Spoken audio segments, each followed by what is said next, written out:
I want to bring back Aaron Katersky because, Aaron, not only is New Year's Eve obviously a huge day in New Orleans, a huge day specifically on Bourbon Street, but this is a city also preparing for the Sugar Bowl tonight. And now you're saying there are discussions about whether or not that should even happen. There are ongoing discussions. Multiple law enforcement sources have told ABC News as to whether the game needs to be postponed or outright canceled because of the number of resources it would take to secure it in light of what happened on Bourbon Street overnight. As of now, the game is still on, but the conversations are, can it be played? Can it be played safely, given how distracted the New Orleans Police Department is going to be with this ongoing investigation? They have called in additional officers from neighboring departments from all around the state to help with security. So they, as of now, plan to play the game, but those conversations are ongoing about how you do this safely, because we know in the immediate, most urgent thing is to determine whether there are additional viable devices in addition to the one or two they may have found already. And I want to bring back former New Orleans Mayor Marc Morial to address that, because, Mayor, you're saying they have to go forward because the goal of terror is to get people to change their behavior, to stop doing things out of fear.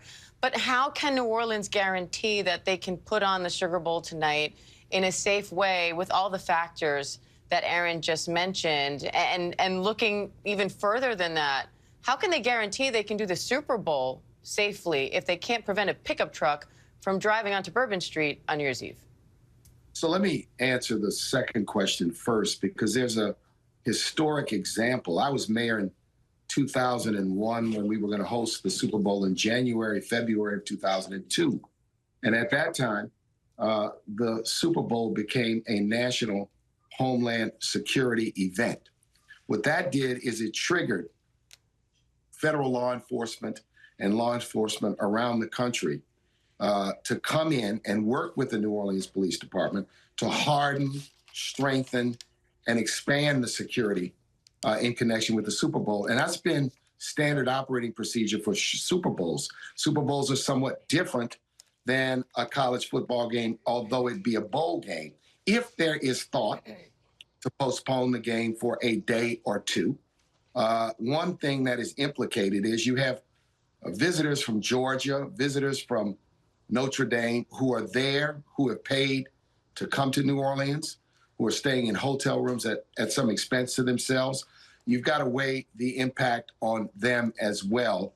Certainly, security is number one, but I do have great confidence that if law enforcement, federal, state, and local work together, they can ensure security for the Sugar Bowl. It means, I think, that these bowl games and these major college football games may need to be given a national homeland security designation like the Super Bowl, because these games are, these college bowl games in the playoff is an international, it's a global event with the eyes of the world on New Orleans for a college football game tonight. So I'm hopeful that they will find a way that it can go forward.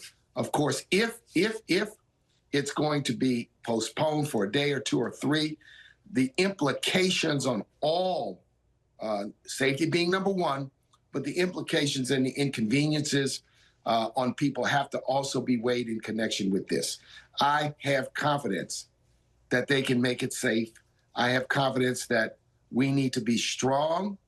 New Orleans has to be strong as a city. We need to be strong as Americans and not allow these terrorists and these haters, whoever they are, to interrupt the flow. That's their intent, to disrupt and interrupt.